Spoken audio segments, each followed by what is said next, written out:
Assalomu alaykum hurmatli azizlar. Bugun sizlar bilan teringiz har doim sog'lom bo'lishi va tiniq bo'lishi uchun o'zim amal qiladigan va tajribamdan o'tgan 3 ta tavsiyani siz bilan bo'lishaman. Bu videoni albatta oxirigacha ko'ring, chunki hozirgi aytadigan tavsiyani juda ham ko'pchilik dermatologlar amal qilishadi va shuni hisobga ularning yuzlari tiniq holatda turadi. Ko'pchilik so'raydi va kommentariyada yozadi, doktor, yuzingiz buncha tiniq, nima qilasiz? Bizga ham o'sha sir bilan bo'lishing deb.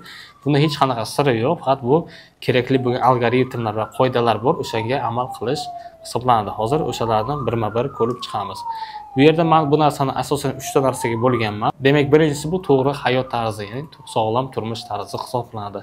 Ko'pchilik bu narsa oddiy deb o'ylaydi, lekin bu yerda juda ham katta narsalar bor. To'g'ri sog'lom turmush tarziga 3 ta narsani men kiritganman. Demak, birinchisi bu uyqu rejimi to'g'ri bo'lishi, ikkinchisi bu sport va uchinchisi bu to'g'ri ovqatlanish hisoblanadi. Uyqu rejimi bizga terimizga juda ham katta rol o'ynaydi, chunki biz agar vaqtida uxlamasak, organizmda noto'g'ri bo'lgan, ya'ni kortizol gormoni ko'payib ketadi va uni hisobiga terimiz tez qarishni boshlaydi. Ko'pchilik aytadiki, men 7-8 soat uxlayman va yaxshi uxlayman deb, lekin men soat nechida uxlaysiz deb so'raganimda, ko'pchilik aytadiki, soat 3larga, 4larga yotaman, 2da yotaman deb va obedlargacha yoki 10gacha uxlayman deydi. Bu noto'g'ri narsa. Biz o'z vaqtida uxlashimiz kerak, ya'ni uyquga biz soat 10da yoki 11da uzog'i ketishimiz kerak bo'ladi. Chunki o'sha vaqtda uyquga ketganingizda sizni uyqu rejimingiz normal bo'ladi. Hamda uyquni normal bo'lishi uchun va siz uyquda mazza qilib turishingiz uchun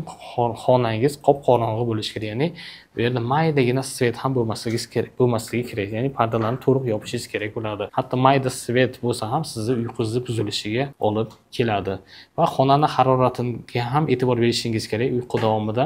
Xona juda issiq bo'lib ketsa ham siz kechasi ko'p turasiz, bezovta bo'lasiz, chanqashingiz mumkin. Bu ham uyquni buzilishiga olib keladi. Xona haroratini maksimal pasaytirib, xonani qorong'i qilib uxlash kerak bo'ladi. Mana shu narsaga men o'zim ham amal qilaman. Ikkinchisi bu ovqatlanish, ya'ni menda ratsionimda fast foodlar yo'q. Men gazli ichimliklar, Pepsi, Cola, Fanta, soklar bunaqa narsalarni ichmayman. Ichishim mumkin bir oyda bir marta yoki 2 marta, ko'p emas. Hamda fast foodlarni kamaytirganman. Hot-doglarni, burger, lavashlarni bunaqa narsalarni iste'mol qilmayman. Ko'pincha kletchatkaga boy bo'lgan mahsulotlarni iste'mol qilishga harakat qilaman va bu yerda eng muhim yana narsa bu ovqatni kech yemaslik. Chunki agar biz ovqatni soat 9-10 larda yoki 8 larda yesak, undan keyin birdaniga uxlashga o'tsak, organizm bu ovqatlarni hazm qilishga ulgurmaydi va terida sekin-sekinlik bilan qarish jarayonlari bo'ladi. Zavtrakni yaxshi qilaman, obedni yaxshi qilaman, ujini kamroq qilishga harakat qilaman. Qo'shimcha yana ko'proq suv ichaman. Endi hamma har xil aytadi, kimdadir 3 litr ichadi, kimdadir 2 litr ichadi. Bu narsa individual, ya'ni siz holatingizga qarab, organizmingizga qarab suvni ichishingiz kerak bo'ladi. O'zi ichgan vaqtingizda shu peshobingiz rangiga qarab qancha miqdorda ichishingiz kerakligi aniq bo'ladi. Agar o'sha peshob rangingiz oqarayotgan bo'lsa, demak sizda o'zi suv yetarli, sal o'sha balansingizni shunga qarab ushlasangiz bo'ladi. Uchinchisi bu sport. Sport bilan to'g'risini olganda men yaqinda shug'ullanishni boshladim va sport bilan shug'ullangan vaqtimdan o'zimda sezdimki, sportdan keyin menda energiya ko'payishi boshladi va undan tashqari moddalar almashuvi tezlashishi boshladi. Sport bilan hali men unaqa aktiv shug'ullanmayman, ya'ni haftada 2 marta yoki 3 marta zalga chiqishim mumkin. Agar siz ham sport bilan doimiy ravishda shug'ullansangiz, demak sizda moddalar almashuvi tezlashadi, energiyangiz ko'payadi va moddalar almashuvi tezlashganligi sababli sizda ortiqcha yog'lar erishib boshlaydi va yuz asta-sekinlik bilan taranglashib, tiniqlash boshlaydi. Va uni hisobiga sizda sport bilan shug'ullanganingizda stress ham kamayishi boshlaydi. Stress ham yuzingizni qarishni va teri qarishini kuchaytirishga sabab bo'ladi. Chunki agar stress qilgan vaqtingizda bizda teri tagida kollagen, elastin degan moddalar bor, o'shalar sekin ishlab chiqarishni boshlaydi. Agar stressni kamaytirsangiz, o'shalar tezroq ishlab chiqarishni boshlaydi va yuzingiz yana asta-sekinlik bilan tiklanishni boshlaydi, tiniqligi. Bu foydali bo'lgan odatlar hisoblanadi. Men qilmaydigan narsalar, demak, menda sigaret chekish yo'q, chunki agar sigaret cheksangiz, agar nikotin ham terini tezroq qarishiga va terini holsiz bo'lishiga, terini qurishiga sababchi bo'ladi. Bu narsani men qilmayman. Agar siz chekayotgan bo'lsangiz, ugrilar chiqishiga ham sababchi bo'lishi mumkin nikotin. Hamda spirtli ichimliklar ichish. Spirtli ichimliklar ichish ham bu, demak, birinchi o'rinda jigarga zararli yetkazadi. chigaringizda yaxshi ishlamaganligi sababli, filtr qilmaganligi sababli u o'sha teringizga ham asta-sekinlik bilan namoyon bo'ladi. Hozirgi yuqori aytganlarim bu to'g'ri hayot tarzi bo'yicha edi. Ya'ni men uyqumni to'g'irlaganman, ovqatlanishimni to'g'irlaganman, ham asta-sekinlik bilan sport bilan shug'ullanganman. Tavsiyam siz ham mana shu narsalarga sekin-sekinlik bilan amal qilishni boshlang. Ikkinchi tavsiyam bu vitaminlar hamda mikroelementlar ichish hisoblanadi. Biz endi hozir 21-asrda ko'p mahsulotlarimizda vitaminlar yo'q. Agar o'sha mahsulotlarni iste'mol qilsak ham, ya'ni ovqatlarni yesak ham, ulardan biz yetarli miqdorda vitaminlarni, minerallarni ola olmaymiz.